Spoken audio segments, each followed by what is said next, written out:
दोस्तों, इंसान सदियों से चांद को लेकर बहुत एक्साइटेड रहा है, क्योंकि जब जब इंसान ने आसमान में उस चमकती हुई चीज को देखा तो उसने हमेशा इंसान को सोच में डाले रखा कि आखिर उस चमकती हुई चीज पर क्या होगा। खैर, यह तो आप जानते ही होंगे कि चांद हमारी अर्थ के सबसे करीब वाला स्पेस ऑब्जेक्ट है, जिसको हम अपनी आम आंख से भी आसमान में देख सकते हैं। चांद हमारी अर्थ का एक नेचुरल सैटेलाइट है जो कि हमारी अर्थ के गिर्द चक्कर काटता है। तो यही वजह रही है कि इंसान हमेशा से चांद के बारे में जानने के लिए पुरजोश रहे। और सबसे पहला स्पेस मिशन यानी अपोलो 11 भी इंसान ने चांद पर ही किया, जिसमें नील आर्मस्ट्रांग पहला इंसान बना जिसने चांद की मट्टी पर कदम रखा। दोस्तों, दरअसल इंसानियत की यह तारीख रही है कि इंसान हर नामुमकिन चीज को मुमकिन करने की कोशिश करता आया है, जिनमें से एक नामुमकिन चीज यह भी है कि इंसान चांद पर जिंदगी तलाश। जी हां दोस्तों, क्योंकि प्लेनेट मार्स के बाद चांद ही एक ऐसी जगह है जो कि हमें जीने की उम्मीद देती है। एलोन मस्क कहते हैं कि पहले वो मार्स को कॉलोनाइज करेंगे, उसके बाद वो लोगों को चांद पर भी भेजेंगे ताकि इंसान मार्स पर भी रहे और चांद पर भी रहे। तो यही वजह है कि इंसान आज भी चांद को स्टडी कर रहा है और उसको और ज्यादा जानने के लिए उस पर लगातार मिशंस भेज रहा है। और मुमकिन है कि अगर इंसान जिंदा रहा तो वो अनक चांद पर भी जिंदगी बसा लेगा। खैर, चांद क्या है ये तो आप अच्छी तरह खुद भी जानते होंगे, लेकिन आप यह नहीं जानते होंगे कि चांद आखिर क्यों है, ये आखिर किस लिए बना, कैसे बना, और क्या होता कि अगर हमारे पास चांद ही ना होता। क्या चांद के बगैर अर्थ पर लाइफ होती, और अगर नहीं होती तो फिर क्या होता। तो यही कुछ ऐसे सवाल थे जिन्होंने इंसान को सदियों तक सोच में डाले रखा, और इन्हीं कुछ सवालों का जवाब जानने के लिए इंसान को वक्त में पीछे जाना पड़ा। यानी उस वक्त जब कोई चांद ही नहीं था, तो जब इंसान ने चांद को वक्त में पीछे जाकर देखा तो इंसान को समझ आया कि आखिर यह चांद है क्या। तो जी हाँ दोस्तों, आज का यह वीडियो चांद को स्टडी करके बनाया गया है। इस वीडियो के अंदर हम चांद के बनने से लेकर चांद पर बसने तक की मुकम्मल कहानी को डिटेल से डिस्कस करने वाले हैं। तो हमेशा की तरह ये वीडियो भी काफी ज्यादा इंटरेस्टिंग होगा, इसीलिए इसको एंड तक देखते रहना। तो दोस्तों, अगर बात करें चांद की, तो सबसे पहले हम यह जान लेते हैं कि चांद आखिर बना कैसे। तो स्टार्ट करते हैं स्टोरी ऑफ द मून। तो दोस्तों, ये कहानी है उस वक्त की जब हमारा सोलर सिस्टम नया नया बना था। आज से 4.6 बिलियन साल पहले हमारी अर्थ पैदा हुई। ऐसा माना जाता है कि 4.6 बिलियन साल पहले स्पेस में मौजूद गैसेस और धूल ने हमारी अर्थ को बना दिया था, जो कि फिर सूरज के गिर्द घूमने लगी थी। उस टाइम अर्थ का साइज आज की अर्थ के साइज से काफी बड़ा था। और फिर यहाँ से शुरू होती है चांद के बनने की कहानी। दोस्तों, साइंटिस्ट का यह मानना है कि आज से 4.5 बिलियन साल पहले प्लेनेट मार्स के जितना एक ऑब्जेक्ट अर्थ से टकरा गया था, जिसको साइंटिस्ट नाम देते हैं थिया। साइंटिस्ट कहते हैं कि थिया 99.8 किमी पर सेकंड की रफ्तार से अर्थ से टकराया था, जिसकी वजह से अर्थ एक लावा की तरह उबल गई थी। अर्थ की लगभग आधी सरफेस तो हवा में ही उड़ गई थी और बची कुची सरफेस हजारों टुकड़ों में बंटकर अर्थ के गिर्द चक्कर काटने लगी।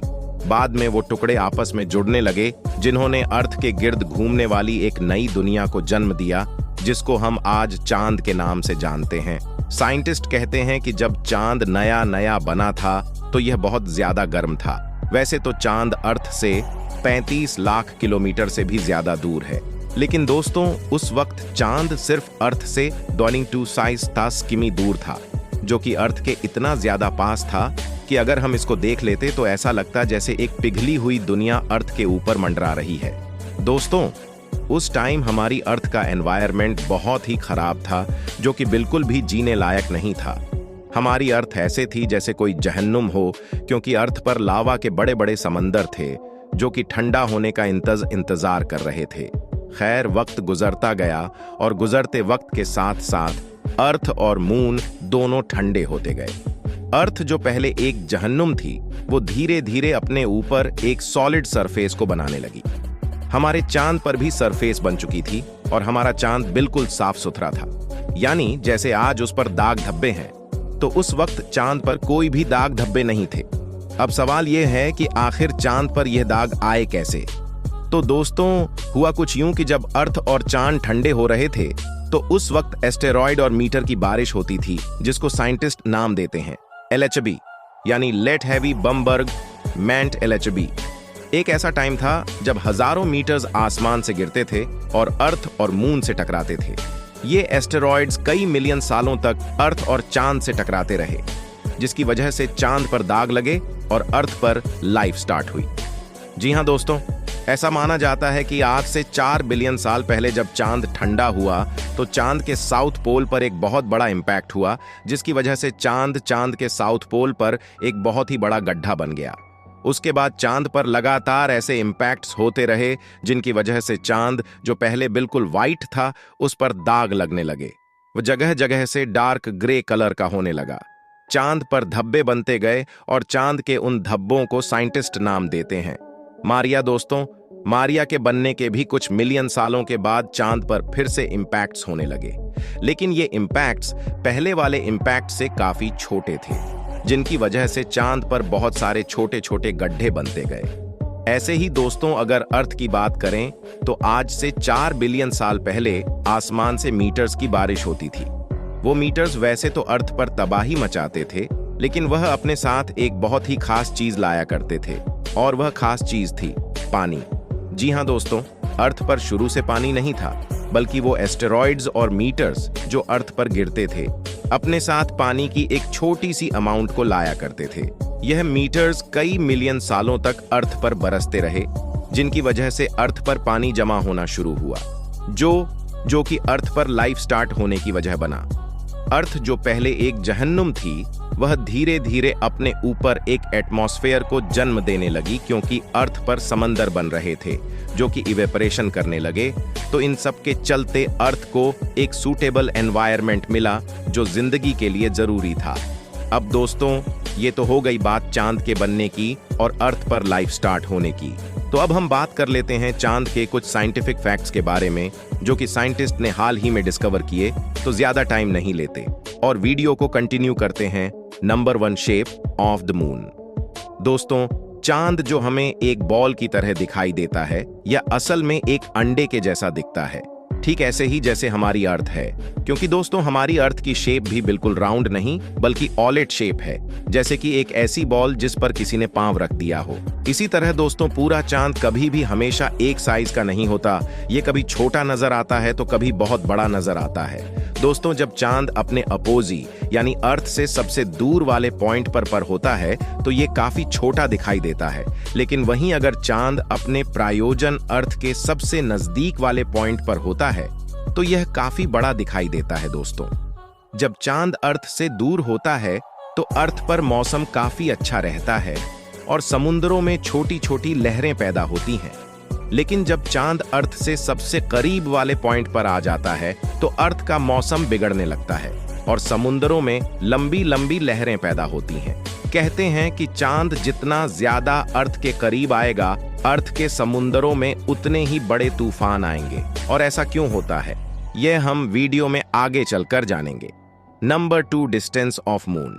दोस्तों, अगर चांद के डिस्टेंस की बात करें तो चांद अर्थ से 384 किमी की दूरी पर है। यह दूरी इतनी ज्यादा है कि इस रास्ते में अर्थ जितने 30 प्लेनेट और आ जाएंगे।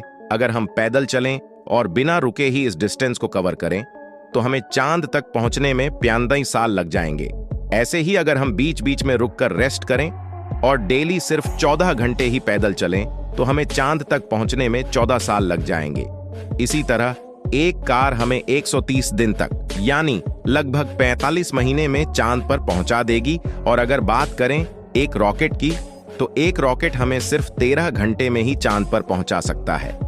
Number 3, gravity of moon. दोस्तों, वैसे तो चांद पर बहुत कम ग्रेविटी है, लेकिन फिर भी चांद की ग्रेविटी का एक बहुत बड़ा रोल है। दोस्तों, चांद की ग्रेविटी अर्थ से 6 गुना कम है, यानी इस हिसाब से एक 100 किलो के बंदे का वजन चांद पर सिर्फ 152 किलो होगा।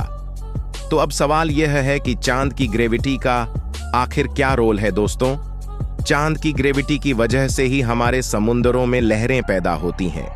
जैसे मैंने बताया था कि चांद जितना ज्यादा करीब आएगा, समुद्रों में उतनी ही लंबी लहरें पैदा होंगी। चांद की ग्रेविटी इतना दूर से हमारी अर्थ पर तो असर नहीं कर सकती, लेकिन वो अर्थ के समुद्रों पर बहुत ज्यादा असर करती है। तो अगर चांद की ग्रेविटी नहीं होगी तो समुद्रों में लहरें ना होने के बराबर होंगी। अब आप जरूर यह सोच रहे होंगे कि क्या होगा अगर चांद अर्थ के बहुत ज्यादा करीब आ जाए। तो दोस्तों, इसके दो जवाब हैं। पहला यह कि अगर चांद अर्थ से बहुत तेजी से टकराया तो अर्थ लावा की तरह उबल जाएगी, जैसा वह थिया के टकराने से उबली थी। और दूसरा जवाब यह है कि अगर चांद घूमता हुआ धीरे धीरे अर्थ के करीब आता गया तो वह अर्थ की हाई ग्रेविटी बर्दाश्त नहीं कर पाएगा और टूटकर छोटे छोटे टुकड़ों में बट जाएगा, जिससे वह अर्थ के गिर्द एक रिंग बना देगा, जो कि सुनने में तो काफी कूल लगता ही है। लेकिन अगर ऐसा हुआ तो दुनिया तबाह हो जाएगी, क्योंकि जैसे जैसे अर्थ के करीब आता जाएगा तो वह समुद्रों की लहरों से दुनिया को तबाह करता जाएगा। साथ ही साथ बहुत सारे जलजले आना शुरू हो जाएंगे और वोल्कानिक इरप्शन बढ़ जाएगा, जिसकी वजह से शायद दुनिया नहीं बचेगी। लेकिन दोस्तों, घबराने की कोई बात नहीं, क्योंकि चांद हर साल 1.5 इंच अर्थ से दूर हो जाता है। यह कभी भी अर्थ के करीब नहीं आता। चांद पहले भी अर्थ के बहुत करीब था, लेकिन जैसे जैसे वक्त गुजरता गया चांद सिर्फ अर्थ से दूर होता गया। और दोस्तों, जैसे चांद की ग्रेविटी की वजह से अर्थ पर जलजले आ सकते हैं, तो ठीक ऐसे ही चांद पर भी अर्थ की ग्रेविटी की वजह से जलजले आते हैं, जिन्हें मून क्वेक्स कहा जाता है, number 4 size of the moon. दोस्तों, अगर हम चांद का साइज अर्थ से कंपेयर करें तो अर्थ की चौड़ाई चांद से 4 गुना ज्यादा है और अर्थ के अंदर 50 चांद आराम से फिट आ जाएंगे। और इसी तरह अगर हम सन से चांद का साइज कंपेयर करें तो चांद हमारे सन से 400 गुना छोटा है। और मजे की बात यह है कि हमारा सन चांद से 400 गुना ही ज्यादा दूर है, जिसकी वजह से अगर हम आसमान में मेन चांद और सूरज को देखते हैं तो वो दोनों हमें लगभग एक ही साइज के नजर आते हैं। और यही वजह है कि जब सोलर एक्लिप्स यानी सूरज ग्रहण होता है तो चांद सूरज के आगे आकर सूरज को पूरी तरह ढक देता है। Number 5 solar eclipse and lunar eclipse. दोस्तों, सोलर एक्लिप्स यानी सूरज ग्रहण साल में 2 से 3 बार होता है, और यह तो हम जानते ही हैं कि सूरज ग्रहण तब होता है जब चांद सूरज और जमीन के बीच में आ जाता है। लेकिन दोस्तों, अगर हम बात करें उस वक्त की जब लोग यह सब नहीं जानते थे कि सूरज ग्रहण क्यों होता है, तो उस वक्त चाइनीज लोग ये मानते थे कि सूरज ग्रहण के टाइम पर एक बड़ा सा ड्रैगन सूरज को खा जाता है, जिसकी वजह से सूरज काला हो जाता है। तो वो चाइनीज लोग उस ड्रैगन को भगाने के लिए ऊंट पटांग हरकतें किया करते थे। इसी तरह अगर चांद ग्रहण की बात करें तो चांद ग्रहण हर महीने होता है। यह तब होता है जब अर्थ सूरज और चांद के बीच में आ जाती है। चांद पूरी तरह से अर्थ के साए में आ जाता है, जिसकी वजह से चांद का रंग बिल्कुल लाल हो जाता है। यह हर 29 दिन के बाद होता है, जिसे लूनर एक्लिप्स यानी चांद ग्रहण भी बोला जाता है। Number 6 rotation of moon. दोस्तों, अगर आपने कभी नोटिस किया हो तो हमें हमेशा चांद की सिर्फ एक साइड ही नजर आती है। हम कभी भी चांद की दूसरी साइड नहीं देख सकते, क्योंकि दोस्तों, चांद एक ही साइड लेकर अर्थ के गिर्द रोटेट करता है, जिसको टाइडर लॉक भी बोलते हैं। हमारी अर्थ तो स्पिन भी करती है, लेकिन दोस्तों, चांद कभी भी स्पिन नहीं करता, तो हमें सिर्फ चांद का एक ही चेहरा नजर आता है। तो चांद की जो साइड हमें नजर आती है उसको हम नियर साइड ऑफ मून कहते हैं, और चांद की जो साइड हमें नजर नहीं आती उसको हम फार साइड या फिर dark side of the moon भी कहते हैं। Number 7 Muse atmosphere. तो दोस्तों, अगर बात करें एटमॉस्फेयर की तो अर्थ पर एक बहुत ही अच्छा एटमॉस्फेयर है, जिसकी वजह से अर्थ पर जब रात होती है तो उससे पहले एक शाम भी आती है। यानी रात एकदम से नहीं होती, बल्कि धीरे धीरे से होती है। बट वहीं अगर हम चांद की बात करें तो चांद पर एटमॉस्फेयर ना होने के बराबर है। तो यही वजह है कि चांद पर रात से पहले कोई भी शाम नहीं आती और डायरेक्ट दिन से रात होती है और रात से दिन हो जाता है। ऐसे ही अगर हवा की बात करें तो चांद पर कोई भी हवा नहीं है। यानी अगर हम चांद पर एक झंडा लगाएंगे तो वो झंडा नहीं लहराएगा। यही वजह है कि चांद पर जो एस्ट्रोनॉट्स गए थे तो उनके जूते का निशान कई मिलियन सालों तक रहेगा, क्योंकि ना तो हवा चलेगी और ना ही मट्टी उड़ेगी। दोस्तों, चांद पर जाने वाले एस्ट्रोनॉट्स ने यह बताया है कि चांद की मट्टी की स्मेल गन पाउडर जैसी है, ऐसा गन पाउडर जो कि यूज हो चुका हो, और वह शायद इसलिए कि चांद पर कई सालों तक इंपैक्ट होते रहे। नंबर 8, मूस टेम्परेचर। दोस्तों, चांद पर दिन का टेम्परेचर 120 डिग्री सेल्सियस होता है, जो कि इतना ज्यादा गर्म है कि इस टेम्परेचर पर चाय आराम से बन सकती है। और वहीं अगर हम रात की बात करें तो चांद पर रात का टेम्परेचर 130 डिग्री सेल्सियस तक चला जाता है, जो कि इतना ज्यादा ठंड है कि यह टेम्परेचर इंसान की हड्डियों तक को फ्रीज कर देगा। दोस्तों, तो दुनिया की सबसे ठंडी जगह अंटार्कटिक है, जहां का मिनिमम टेम्परेचर 90 डिग्री सेल्सियस तक चला जाता है। तो ये टेम्परेचर भी चांद के टेम्परेचर के मुकाबले काफी गर्म है। Number 9, missions on moon. दोस्तों, वैसे तो चांद का सबसे पहला मिशन अपोलो 11 को माना जाता है, जिसमें नील आर्मस्ट्रांग पहले इंसान थे जो कि चांद पर उतरे थे।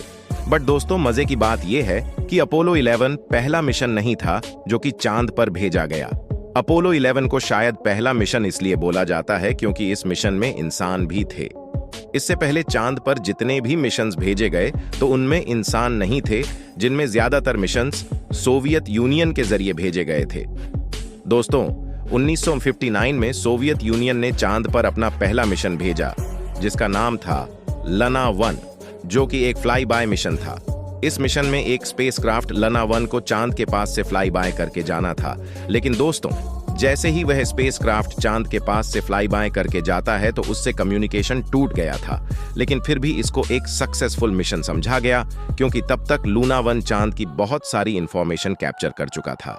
ऐसे ही दोस्तों, लूना 1 के बाद लूना 2 भेजा गया, जिसमें एक स्पेसक्राफ्ट को मून पर क्रैश लैंडिंग कराई। दोस्तों, चांद पर सॉफ्ट लैंडिंग करने वाला सबसे पहला स्पेसक्राफ्ट सोवियत का लूना 9 था, और चांद पर चलने वाली सबसे पहली गाड़ी एल कोडवॉव थी, जो कि सोवियत यूनियन ने ही भेजी थी। तो चांद पर ज्यादातर मिशंस सोवियत यूनियन ही भेजा करती थी। अगर हम बात करें अपोलो 11 की, तो अपोलो 11 एक अमेरिकन मिशन था जो कि 1969 में भेजा गया था। अपोलो 11 के बाद अपोलो के और भी बहुत सारे मिशंस किए गए, जो कि सबके सब अमेरिका ने ही किए थे। उन सभी मिशंस को मिलाकर सिर्फ 24 लोग ही ऐसे थे जो कि चांद पर जा सके, और उन 24 लोगों में से सिर्फ 12 लोग ही ऐसे थे जो कि चांद पर उतर पाए। दोस्तों, एलन शेफर्ड नाम का यह आदमी अकेला ऐसा इंसान था जिसने चांद पर गोल्फ खेला था। उसकी गोल्फ की बॉल चांद पर गुम हो गई थी, जो कि आज तक नहीं मिली। कहते हैं कि वो बाल आज भी चांद पर ही है। Number 10, life on the moon. दोस्तों, चांद पर लाइफ पॉसिबल हो भी पाएगी या नहीं, इसके बारे में साइंटिस्ट अभी भी अनक्लियर हैं। बट एलोन मस्क ये कहते हैं कि पहले वह मार्स को कॉलोनाइज करेंगे, उसके बाद वह इंसानों को चांद पर भी रहने के लिए भेजेंगे। यानी इंसान मार्स पर भी रहेंगे और चांद पर भी रहेंगे। और ये सब कैसे पॉसिबल होगा, इन सब पर मेरे चैनल पर वीडियोस आती रहेंगी। वैसे तो चांद के बारे में अभी भी बहुत से फैक्ट्स ऐसे हैं जिनको मैं इस वीडियो में नहीं बता पाया, क्योंकि यह वीडियो पहले ही बहुत ज्यादा लंबा हो चुका है। बट अगर आप अभी भी ये वीडियो देख रहे हो तो इसका मतलब है कि आपको वीडियो देखने में मजा आ रहा था। तो अगर मजा आया तो लाइक करो, और अगर नहीं आया तो भी लाइक करो, क्योंकि एक वीडियो की रिसर्च करने में और उसके बाद उसकी एडिटिंग करने में बहुत सारा टाइम लग जाता है। तो लाइक लाजमी करो, और अगर ऐसी ही नई नई चीजें जानने का शौक रखते हो तो चैनल को फॉलो और सब्सक्राइब करके रख लो, ताकि मेरा और आपका कनेक्शन जुड़ा रहे। बस, तो फिर मिलते हैं किसी नेक्स्ट वीडियो में।